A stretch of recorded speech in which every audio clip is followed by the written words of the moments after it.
बहुत समय पहले की बात है। एक राज्य में एक बुद्धिमान राजकुमार रहता था। उसका नाम आर्यन था। वो बहादुर तो था ही, साथ ही बहुत जिज्ञासु भी था। उसे नई नई जगहों की खोज करना बहुत पसंद था। एक दिन उसे महल के पास के जंगल के बारे में पता चला, जिसे लोग रहस्यमयी जंगल कहते थे। कहा जाता था कि जो भी उस जंगल में जाता है वो या तो वापस नहीं आता या बदल कर आता है। राजकुमार ने तय किया कि वो इस रहस्य को जरूर सुलझाएगा। सबने उसे रोका, लेकिन वो नहीं माना।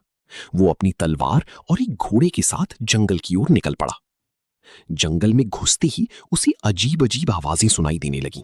पेड़ हिल रहे थे, जैसे कोई छुपकर उसे देख रहा हो। थोड़ी दूर जाने पर उसे एक बूढ़ा साधु मिला। साधु ने कहा, राजकुमार, ये जंगल साधारण नहीं है। यहां तुम्हें 3 परीक्षाओं से गुजरना होगा: बुद्धि, साहस और धैर्य की। राजकुमार तैयार हो गया। पहली परीक्षा, बुद्धि। साधु ने उसे एक पहेली दी। ऐसी कौन सी चीज है जो जितनी बढ़ती है उतनी ही कम दिखाई देती है? राजकुमार ने सोचा और बोला, अंधेरा। साधु मुस्कुराया, सही उत्तर। दूसरी परीक्षा, साहस। अचानक एक विशाल शेर उसके सामने आ गया। उसकी आंखें चमक रही थीं। राजकुमार डर गया, लेकिन भागा नहीं। उसने अपनी तलवार निकाली और डटकर खड़ा रहा। कुछ ही पलों में शेर गायब हो गया। वो सिर्फ एक भ्रम था। राजकुमार को एक शांत झील के पास बैठकर इंतजार करना था। कोई आवाज नहीं, कोई हलचल नहीं, बस इंतजार। घंटों बीत गए। उसे गुस्सा आने लगा, लेकिन उसने खुद को शांत रखा। अचानक झील के बीच से एक चमकदार प्रकाश निकला और एक जादुई कमल प्रकट हुआ।